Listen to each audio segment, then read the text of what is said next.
네, 여러분 반갑습니다. 빠직입니다. 드디어 제어공학으로 여러분과 함께 공부를 하게 됐습니다. 제어공학은 전기기사 하시는 분들이 보시면 좋을 것 같습니다. 여러분 제어공학 어떻게 공부하셨나요? 사실 이 제어공학 이론서를 딱 보면 야, 이거 이래도 되나 싶을 정도로 굉장히 내용이 심오하고 복잡해요. 그렇죠?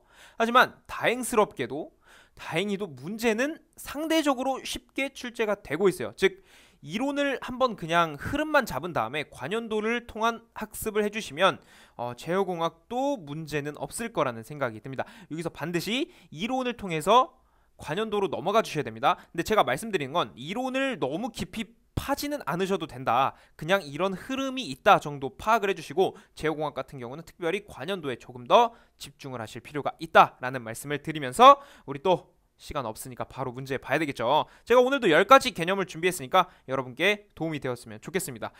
그리고 제 채널을 여러분 구독하고 계시면 제가 영상을 업로드할 때마다 바로바로 영상을 받아보실 수 있으니까요. 구독 한번 해보시는 건 어떨까요? 자, 좋습니다. 그럼 진짜 한번 들어가 볼게요, 여러분. 자, 1번 핵심 내용입니다.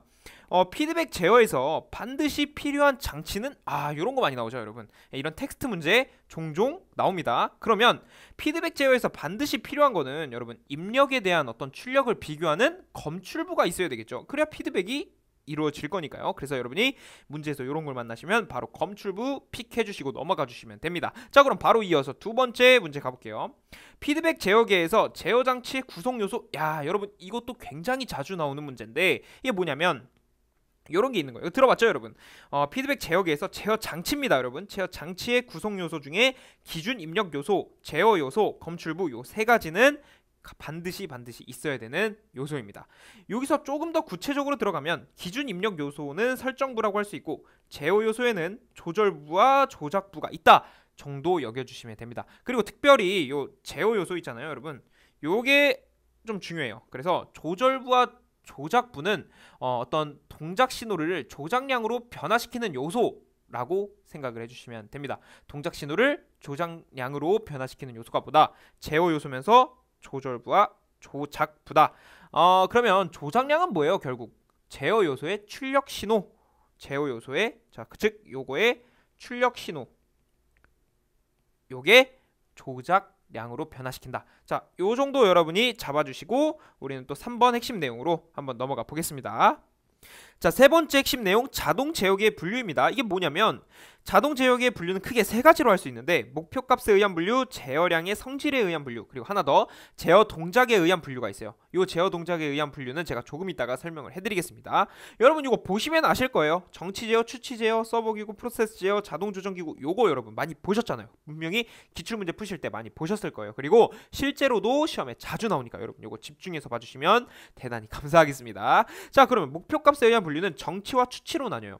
정치 제어는 컨스턴트 밸류 컨트롤로 어떤 목표값이 시간적으로 변하지 않고 어떤 일정한 제어를 하는 것을 정치 제어라고 하고 추치 제어는 팔로우업 컨트롤이에요. 그러니까 목표값이 시간적으로 변하는 경우에 이제 이 추치 제어를 사용한다는 건데 정치 제어는 크게 프로세스 제어와 자동 조정 제어로 나뉜다. 요 정도만 잡고 가셔도 됩니다. 그리고 추치 제어는 추종 제어, 프로그램 제어, 비율 제어 이렇게 나눌 수 있는데 각각 어떤 예를 갖고 있는지 여러분이 한 번쯤은 보실 필요가 있어요. 추종 제어는 대공포, 자동 평형계기, 추정 레이더, 추종 제어고요. 프로그램 제어는 무인 열차, 엘리베이터, 자판기, 프로그램 제어. 비율 제어는 배터리. 요 정도 가주시면 됩니다. 추종 제어는 그러니까 임의로 변하는 어떤 서버기구 요 정도 생각해 주시면 되고 프로그램 제어는 목표값 변화가 어떤 미리 정해진 신호에 따라 동작하는 것들 이거 다 미리 정해진 신호에 동작을 하는 거잖아요. 그럼 비율 제어는 뭐냐? 이거는 목표값이 일정한 비율을 갖고 변화하는 거, 배터리도 일정한 비율을 갖고 변화하는 그런 성질을 갖고 있죠. 그래서 요 정도 여러분이 잡아주시고 그러면 제어량의 성질의 분류도 굉장히 중요해요. 서버기구, 프로세스 제어, 자동 조정 기구 이렇게 있어요. 자, 이게 뭐냐? 서버 기구는 그냥 여러분 로봇 생각해 주시면 됩니다. 그래서 어떤 위치나 방위나 자세나 각도를 담당하는 게 서버 기구. 프로세스 제어는 어떤 산업용으로 아주 적합할 것 같아요. 뭐 밀도나 농도, 압력, 유량, 습도 이런 거를 제어합니다. 자동 조정 기구는 속도, 전류, 전위, 힘, 주파수 요렇게 여러분이 가주시면 됩니다. 자동 조정 기구는 그러니까 뭐 정기적이나 기계적 제어를 한다. 요 정도 잡고 가주시면 되겠습니다. 자, 그럼 이어서 제가 아까 말씀드린 제어 동작에 의한 분류까지 한번 볼게요. 자, 제어 동작에 의한 분류 보겠습니다. 우리가 첫 번째, 두 번째, 세 번째까지 온 거예요. 이건 뭐냐면 보시면 아실 겁니다. 불연속 제어와 연속 제어로 나눌 수 있고, 불연속 제어에는 온오프 제어기 이런 게 있구나 하고 넘어가고, 연속 제어가 제일 중요해요, 여러분. 연속 제어, 그 유명한 PID 제어계가 나오는 겁니다. 요게 P 제어, PI 제어, PD 제어, PID 제어 이렇게 가고, 요 I가 적분이라고 여겨주시고, 요 D가 미분이라고 여겨주시면 되겠습니다. 그래서 P 제어는 다 좋다 이거예요. 근데 잔류 편차가 발생하는 단점이 있어요. 그래서 이제 그런 단점을 갖고 있고, 요 식으로 표현을 할 수가 있습니다. 그리고 PI 제어는 이제 비례 적분 제어잖아요. 그래서 잔류 편차를 제거했어요. 여기에 단점인 잔류 편차를 제거했는데 소근성이 증가한다. 이런 단점이 있네요. 소근성은 시간 지연이라고 여겨주시면 되고, 실제로 요 TI가 시간 지연이라고 생각해 주시면 되겠습니다. 식은 이런 식으로 우리가 쓸 수가 있습니다. 자, 그리고 PD 제어는 좋아요. 소근성은 낮췄어요. 즉 시간 지연을 없앴단 말이에요. 근데 잔류 편차가 존재합니다. 그러면 각각 장단점이 있으니까 잘하는 건 잘하고 못하는 건 버리고 PID로 한 번에 합쳐버리면 어떨까? 그러고 보니까 소근성이 내려가고 잔류 편차가 제거되어서 안정적인 제어를 할 수 있다. 그게 보다 그 유명한 PID 제어다. 식으로는 비례감도를 곱해주고 1 더하기 TDS 더하기 TIS분의 1 요 정도 여러분이 잡고 문제를 풀어주시면 웬만한 문제 진짜 다 풀 수 있을 거예요. 이 텍스트 관련된 문제는 웬만하면 다 푸실 수 있습니다. 그러면 계속해서 우리 진짜 4번으로 또 문제 풀로 한번 넘어가 보겠습니다. 자, 4번 볼게요. 적분 시간 4초, 비례감도 4인 비례적분 동작을 하는 제어계에 동작 신호 ZT는 ET를 주었다. 이 시스템의 조작량은 어떻게 될 것인가? 자, 여러분 여기서 키포인트는 비례적분이에요. 비례적분. 제가 좀 전에 써드렸던 식이 혹시 기억나시나요? 비례적분 동작에서 식이 어떻게 될까요?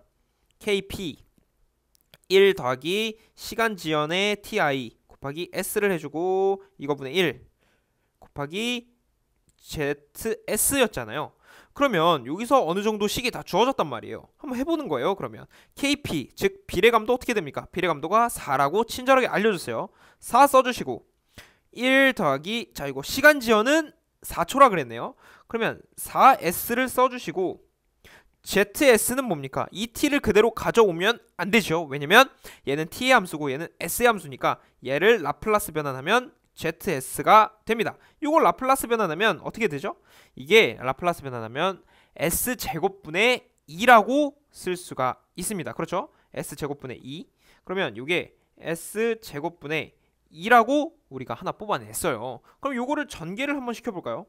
요거 하면은 이제 4 더하기 S분의 1 곱하기 S제곱분의 2다.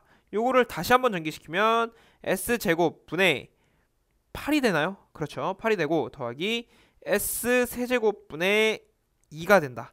우리가 이렇게 해서 Y S 값을 이런 식으로 하나 뽑아냈습니다. 자, 그러면 이거를 다시 T의 함수로 바꿔야 됩니다. 그럼 T의 함수로 바꿔보면 이걸 역 라플라스 변환 하면은 문제 없겠다. 그렇죠?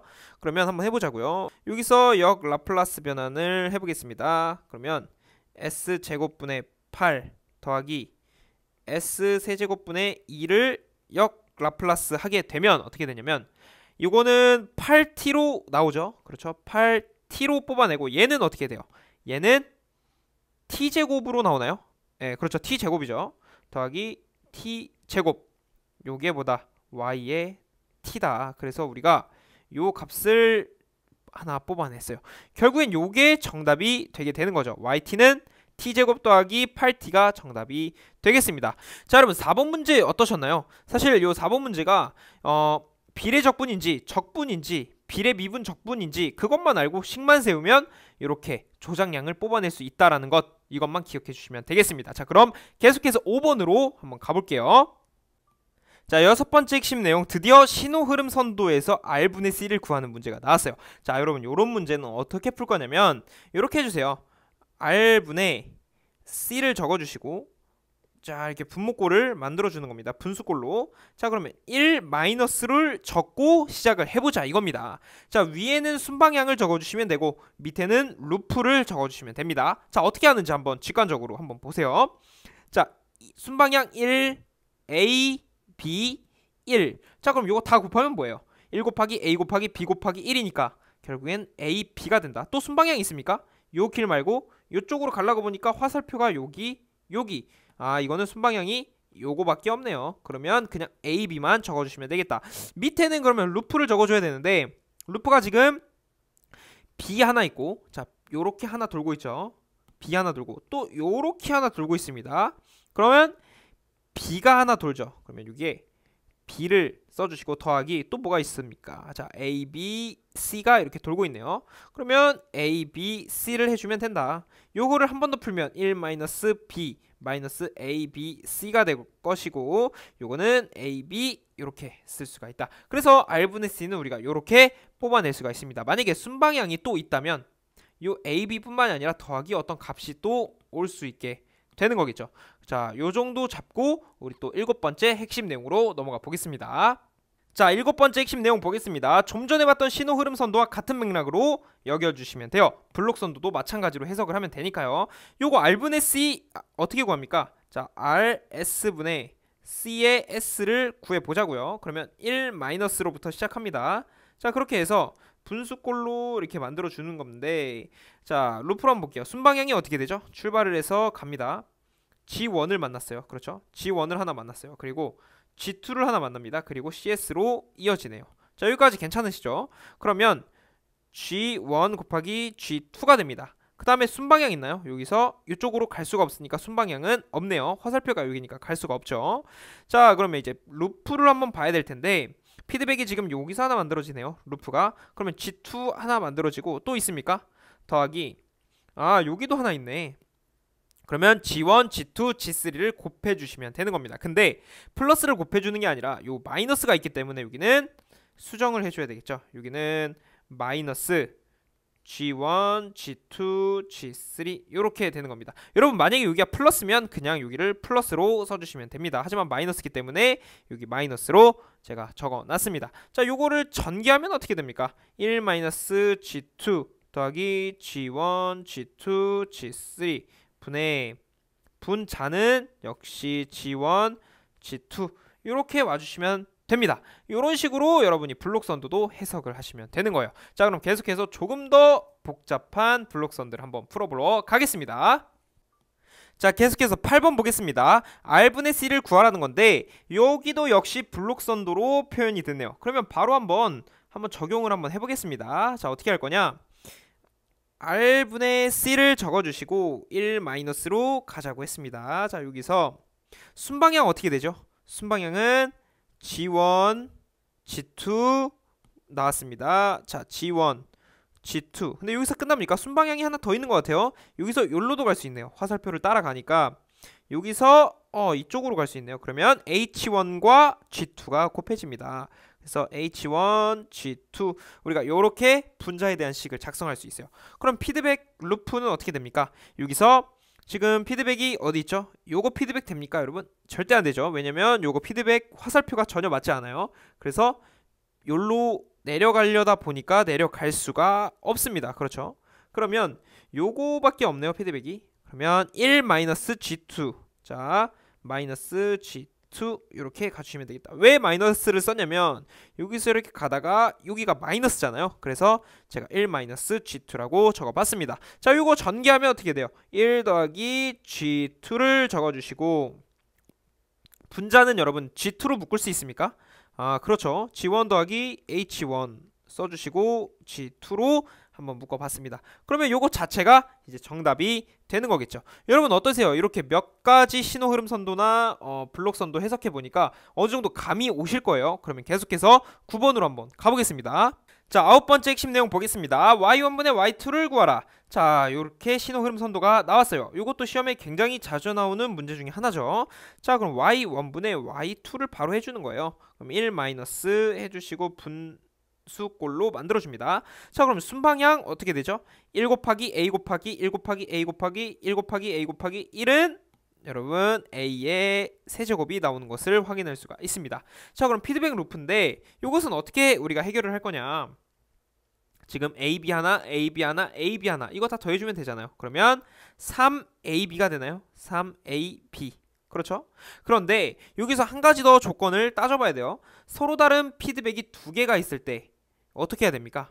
서로 접촉하지 않는 두 개의 루프가 있을 때는 요거 두 개 곱하고 요거 두 개 곱하고 요것과 요거를 곱해서 더해주면 된다. 요 정도 여러분은 잡고 가셔야 됩니다. 그러면 이렇게 하면 3a제곱 b제곱이 나와요. 자, 이거 괜찮으신가요? 왜냐면 요거 곱하기 요거가 여러분 a제곱 b제곱이잖아요. 그러면 하나 만들어졌어요. a제곱 b제곱. 그 다음에 더하기 또 얘는 또 얘랑 떨어져 있어요. 그러면 a제곱 b제곱이 만들어져요. 또 얘는 얘랑 떨어져 있단 말이에요. a제곱 b제곱해서 이게 3a제곱 b제곱 이렇게 만들어진다. 우리가 요 정도는 우리가 파악을 할 필요가 있습니다. 자, 그러면 서로 접촉하지 않는 세 개의 루프가 있을 때는 이 세 개를 곱해줘야 됩니다. 자, 그러면 세 개를 곱하면 a 세제곱 b의 세제곱 이렇게 우리가 식을 만들어낼 수가 있어요.